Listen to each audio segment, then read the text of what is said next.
When you go away for a weekend with someone as diversely talented as Nick Baker, you can never be sure exactly what is going to be in store.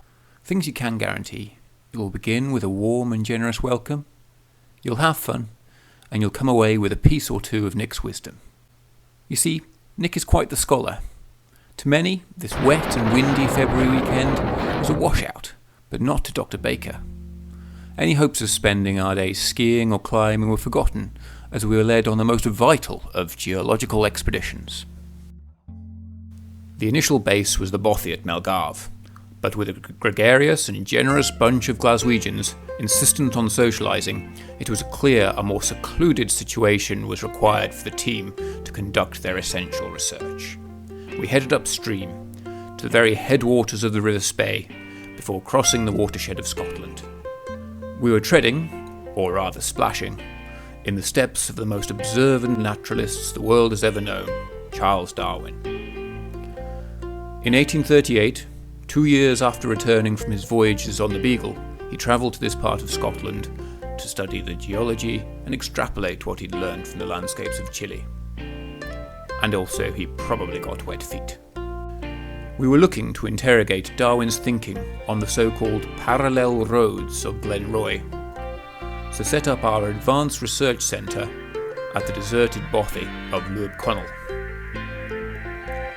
Viewing the parallel roads from above was essential to this serious research, so we pressed on, regardless of the conditions. There were times when all members of the group thought of turning back. In fact, some did. At times food was scarce, and we had to eat what we could. There were times of mutiny and infighting amongst the men. Sadly, lunacy struck in, but we battered on nonetheless.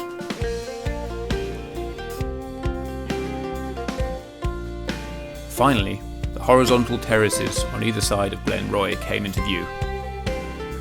Refuting earlier visitors' supposition that they were ancient hand-built features, Darwin proposed that these features were of marine origin.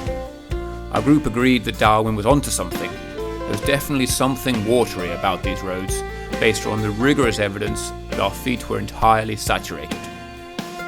Being aware of the forecast, and with precipitation ensuing, we were concerned that the water level in the glen would rapidly return to the levels Darwin described. We scrimped whatever firewood we could and headed back to the bothy.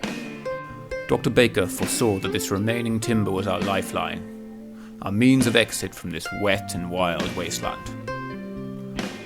After experimenting with various alternatives, it was decided to burn half the lumber for essential warmth, and the remainder to construct a raft to aid our exit.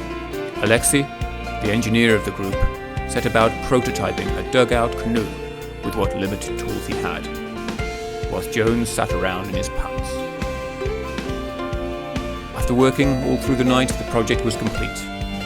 Unfortunately, however, the product was more appropriate to porridge than to passengers.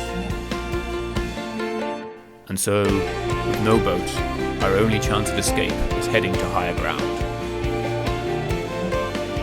Conditions were bracing, so we abandoned the planned peak and struck back below the cloud, taking the most expeditious options where possible.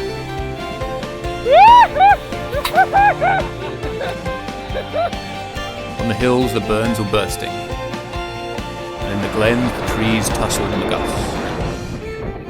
The valley floor was certainly adopting more maritime qualities, and still we kept our scientific rigour central to our actions, collecting valuable hydrological samples in our boots as we went. Our project was a success. Darwin's theories at least partly considered, and Alexei had a new spoon.